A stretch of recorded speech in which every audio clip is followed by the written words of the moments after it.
And tell me a little bit about Prince Harry and, you know, what he said about drugs and the fact that he lives in the United States. Because, of course, there are all sorts of people, both high and lowly, famous and infamous, who haven't been allowed to enter the United States if they've got any history of drug use or drug abuse. Yes, I believe Nigella Lawson and Amy Winehouse are two who didn't get into the United States. As long as he declared it on his form, I don't think there's any issue. And it was a few years ago.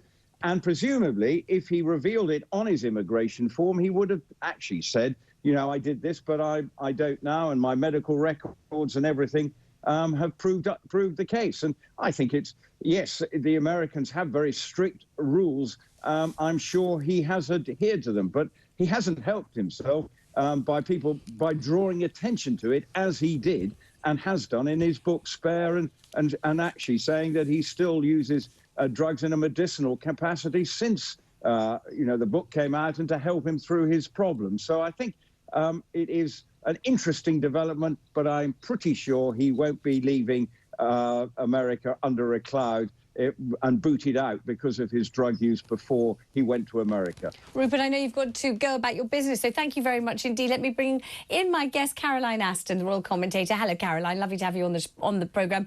Much to discuss today. Shall we start, Caroline, with the new portrait of the King and Queen? They're in blue. They look delightful. I'll hold it up so people can watching telly can see it if they haven't seen it already today. Tell me what you think of it, Caroline. Well, it couldn't be more different, could it, to the black and white Cecil Beaton images of the Queen back in 1953 before her coronation, where she wore an evening dress and a royal order and had a fender of diamonds on her head. And I think a rather slightly uncomfortable-looking Prince Philip in full fig beside her. Here we have two people in their mid-70s, she wearing one of her favourite designer's dresses in that vivid blue.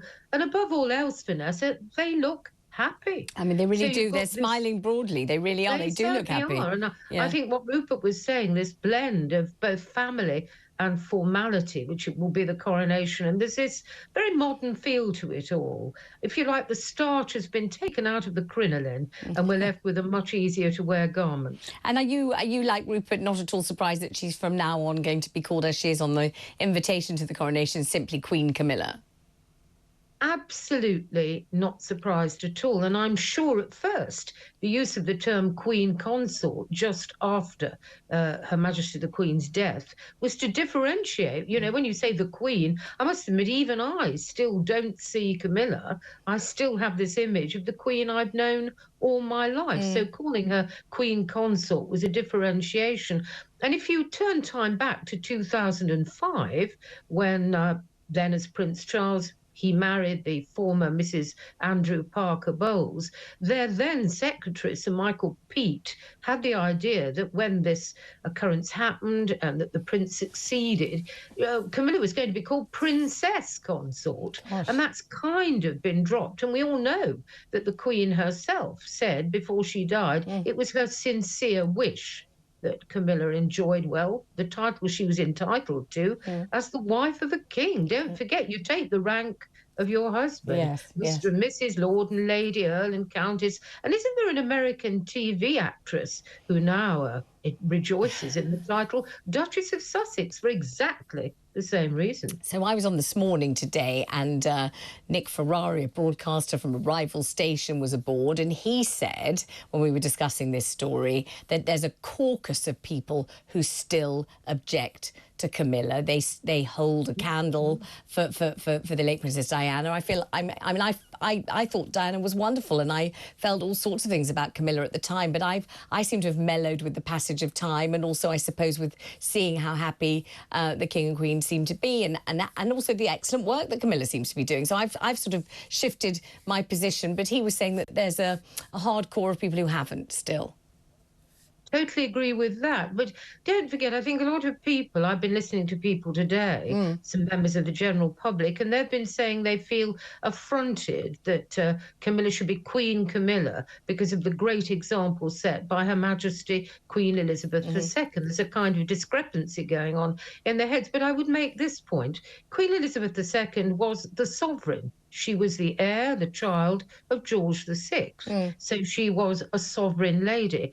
Camilla's title is an honorary one based on her marriage to the king, the sovereign. And that, I think, puts it in perspective maybe a little bit more. And about that invitation you were talking to Rupert about, I love it. Oh, good, because I felt as if I'd somehow failed to grasp its naffness, because I liked it immediately. I just thought it's gentle, it's pretty, it's nature, it's lovely things, it's decorative. I just thought it was lovely. I thought it was delightful. Well, Vanessa, that naffness is symbolic naffness, let's face it, because you've got wonderful wildflowers in there. We all know the king's ecological interest. Right at the bottom, that image of the old British folklore character, the Green Man. Yes. A symbol of newness, freshness, a new reign beginning. You've got the crests at the top of it, and you've got wildlife. I think there's a ladybird and a bee. All of these things are symbolic, as is the fact, of course, it's printed on recycled card.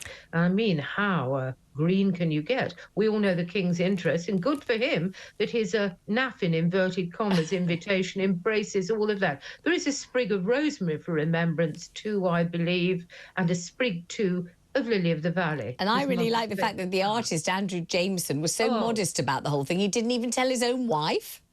Imagine that. Well, there's always an element of secrecy about these things. And what a wonderful title for him, that he is a scribe. Yes, it lovely. Sounds like something out of the Canterbury Tales, doesn't it? It does. It's delightful. Your view on Prince George being an important participant in the coronation. He's going to be a page, as are Camilla's grandsons.